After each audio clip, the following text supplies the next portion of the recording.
anaknya Jokowi punya nyali juga datang ke KPK. Kaisang nebeng sama temennya ke Amerika Serikat. Lo percaya?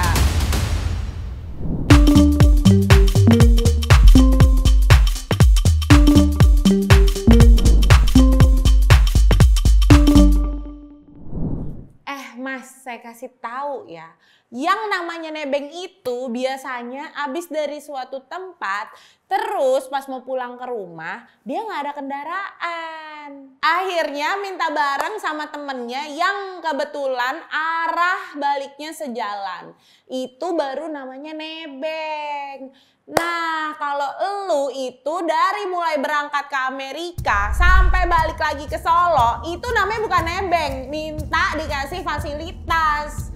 Lagian ya, di dalam video pas lu mendarat itu, jelas-jelas lu dan beberapa pengawal lu disambut sama cowok yang bercelana pendek yang nungguin di bawah tangga pesawat. Terus pas ngelewatin itu cowok, kenapa lu dan para pengawal lu ngasih gestur seolah-olah menunduk gitu pas ngelewatin dia.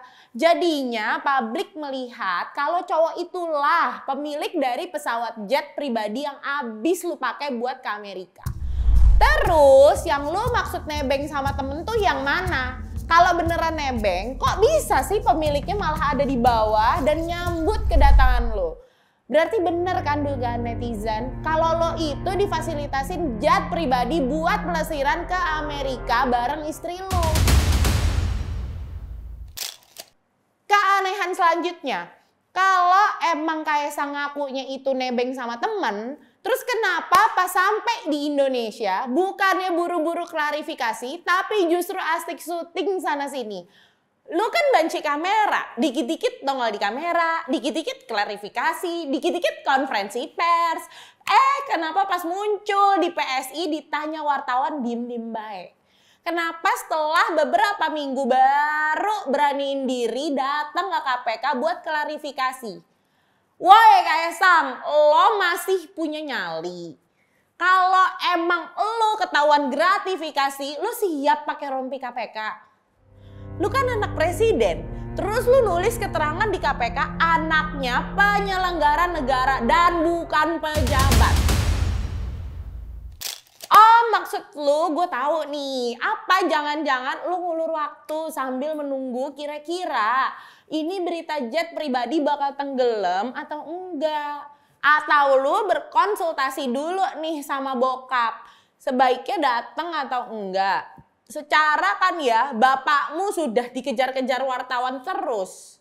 Lagian ya, kalau emang Kaisang ngerasa nggak punya kesalahan apa-apa, atau ngerasa nggak ada yang janggal dengan penggunaan jet pribadi itu, kenapa nggak buru-buru bikin klarifikasi ke publik?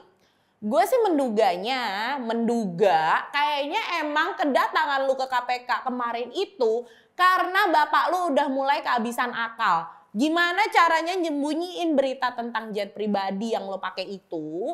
Atau mungkin Mulyono udah nggak bisa ngandelin para buzzer rezim untuk menutup isu tentang jet pribadi itu.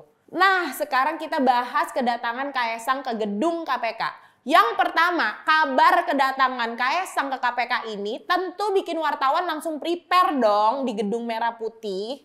Seperti halnya dengan pejabat lainnya yang mau datang. Pasti wartawan nungguin momen Kaisang nongol di lobi gedung merah putih KPK. Tapi bagaimana ceritanya, si Kaisang ini ternyata tidak datang ke gedung baru KPK. Kaisang malah datang ke gedung lama KPK, di mana gedung tersebut saat ini difungsikan juga oleh Dewan Pengawas KPK. Alhasil wartawan yang udah nungguin dan udah siap-siap buat ngeliput jadi kena prank. Loh, Mas Kaisang ngapain ke gedung lama KPK? Menghindari wartawan? Nggak juga sih kayaknya. Atau jangan-jangan menghindari penyidik dan pimpinan KPK. Kaisang itu kan ketua umum partai non-parlemen, terus anak presiden yang masih menjabat, sekaligus adik dari wakil presiden terpilih. Terus pertanyaannya adalah, ngapain si Kaisang datang menemui Dewan Pengawas KPK? Konteksnya apaan? Kan yang membutuhkan keterangan itu adalah para penyidik atau pimpinan KPK, bukan Dewan Pengawas KPK. Kalau Kaesang bertemu dengan Dewan Pengawas KPK, seolah-olah dia nih mau menunjukkan powernya, bahwa dia itu bisa mendatangi pihak yang mengawasi para pimpinan KPK. Gitu maksudnya.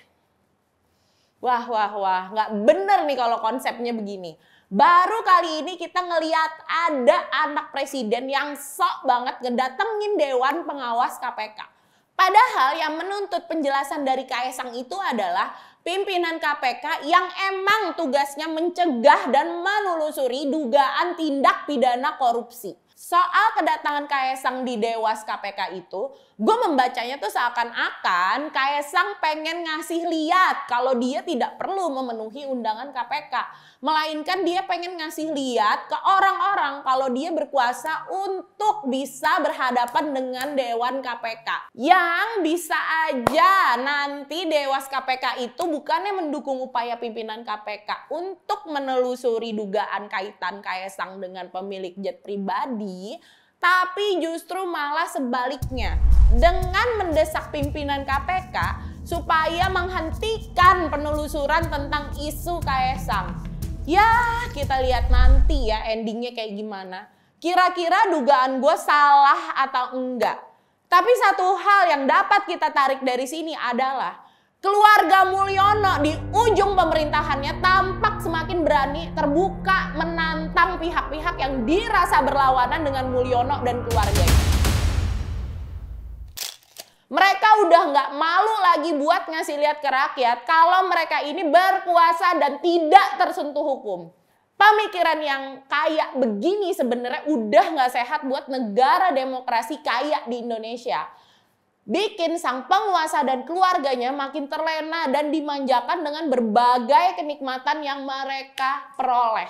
Sekarang kita tunggu apa respon pimpinan KPK soal kedatangan Kaesang nemuin Dewan Pengawas KPK.